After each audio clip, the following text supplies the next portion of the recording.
Fala, turma! Hoje a gente vai falar sobre neuromarketing.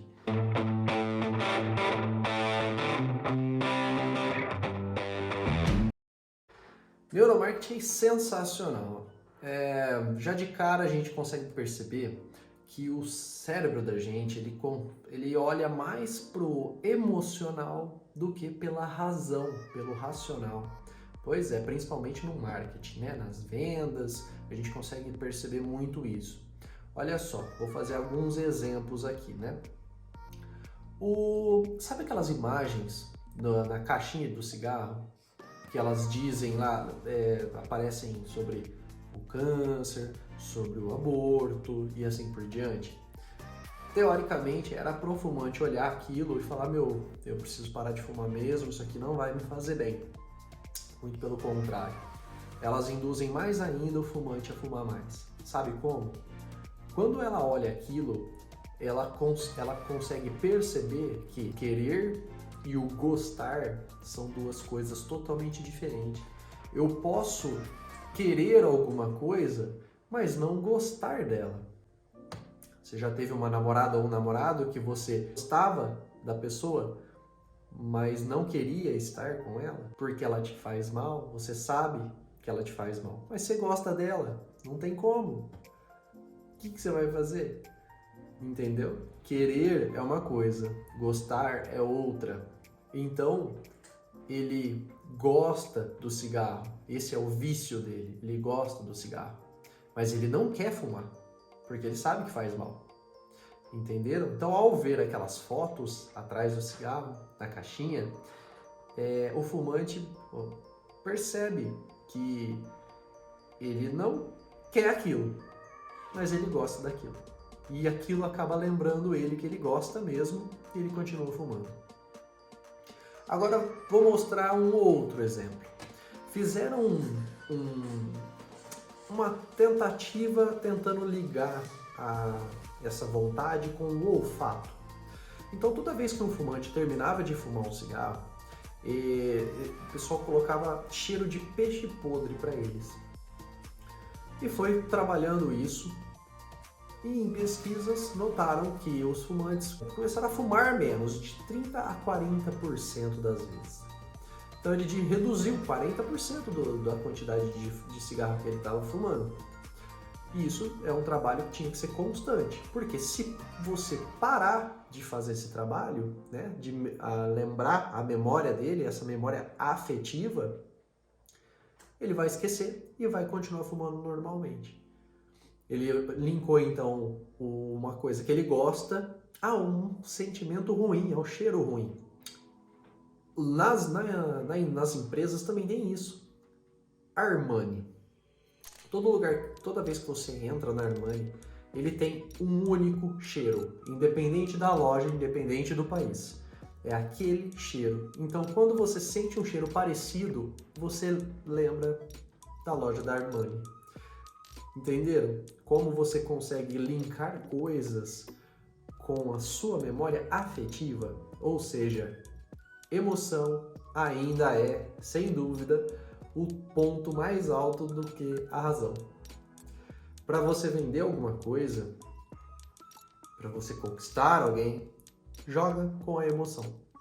Você vai conseguir muito mais fácil do que se você for trabalhar a razão. Mas o que é neuromarketing? O neuromarketing é a junção do marketing com a neurociência. A gente vai entender, né, como o consumidor ele pensa para tomar as decisões dele na hora de uma compra. Vamos entender os desejos deles, os impulsos dele, para ele ir lá e executar uma compra. Basicamente é isso. E a gente vai conectar toda essa ação com os impulsos neurológicos da pessoa e juntar também com os fatores externos para ele realmente tomar uma decisão ali de compra. Sendo assim, o neuromarketing a gente vai estudar o que o consumidor sente e não o que ele pensa, entendeu? Então vocês perceberam que a neurociência ela realmente estuda a mente humana para entender como que o ser humano ele toma decisões, ele toma atitude de compra principalmente, né? Então a ética tem que ser muito bem colocada aqui também para a gente conseguir não usar isso contra os seres humanos. Porque a gente está decifrando a mente humana para verificar por que certas pessoas tomam certas decisões. E isso pode ser totalmente manipulável. Então a ética tem que estar totalmente conectada com isso. Mas não tem como a gente falar sobre neuromarketing sem falar do cérebro, né? O cérebro ele é dividido em 3 partes. Vamos falar basicamente, didaticamente aqui. 2 partes dele, ele é bem primitivo. Na verdade, uma parte é primitiva. O que acontece ali?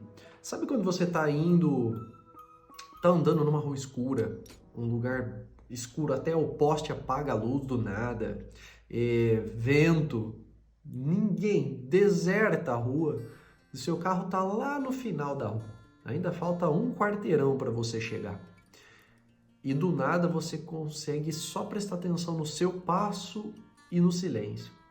E do nada o seu cérebro começa a imaginar que aquele realmente é um ambiente que para você considera ele perigoso. Aí você começa até a ouvir passos e começa a acelerar o seu passo para chegar no carro o mais rápido possível. Esse aí é o seu cérebro que inconscientemente, isso já está nele, você nasceu com ele tenta te estimular coisas, né, acontecimentos, ele te prepara, é um cérebro para ele te preparar para o perigo, para as coisas que você precisa agir rapidamente. E isso ele joga também para a segunda parte do cérebro, que armazena essas informações para saber se é um ambiente ou não de risco, enfim. E a terceira parte do seu cérebro é a parte da razão. É aquela lá, só que ele é bem mais lento que esse, né? Esse ele precisa estar ali atento a todo momento. É o que te coloca em situações de risco ou perigo para você tomar uma ação. E essa última parte do cérebro, ela é mais lenta. É aquela lá que vai falar assim, cara, não tem nada a ver. Você estava ouvindo coisa, porque estava tranquilo aquele ambiente, você não precisava ter corrido até o carro, estava tudo beleza. Esses são as 3 partes do cérebro que você tem. E o mais interessante, realmente, essas partes do cérebro, elas te forçam a fazer alguma coisa inconscientemente. Você nem sabe daquilo. Vou dar um exemplo.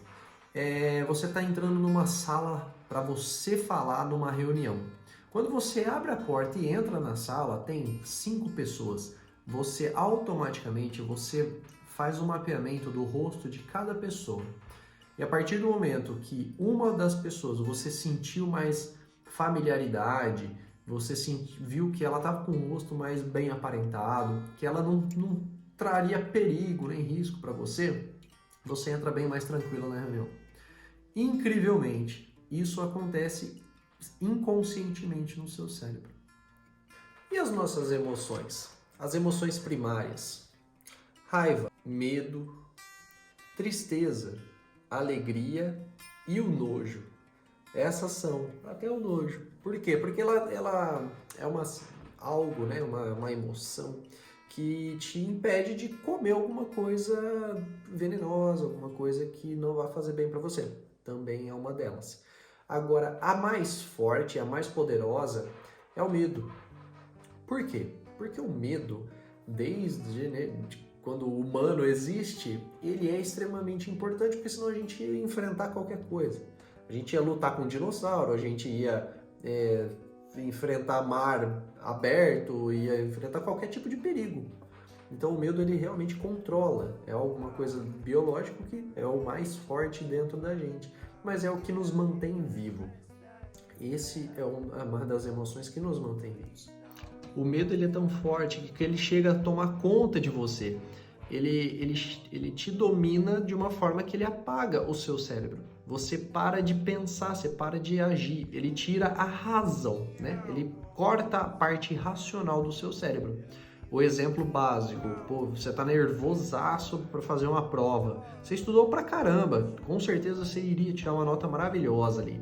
Só que você senta, você lê a primeira questão de meio ansioso, nervoso, fala, não, essa eu não sei. Já passa pra segunda, aí você começa a se enrolar, você fica nervoso. O cérebro, a amígdala, ela corta as sinapses do seu cérebro. você para de raciocinar. E você vai mal na prova por conta do medo. É a parte do deu branco. Você para de raciocinar. Aí você vai lá e vai mal na prova. Outra coisa muito interessante é sobre a beleza. A beleza e o valor. Quando você vai escolher uma garrafa de vinho, você olha para a beleza da garrafa, uma garrafa muito bem bonita, bem apresentada, e o preço. Se ela é cara, o nosso cérebro já associa que a beleza é bom, o produto é bom, e o preço caro é bom. Tudo que é caro é bom e tudo que é bonito é bom. Olha só como que o nosso cérebro funciona. Agora, se você quer vender alguma coisa, crie um produto muito bonito e pode colocar um preço alto que você vai vender bem mais.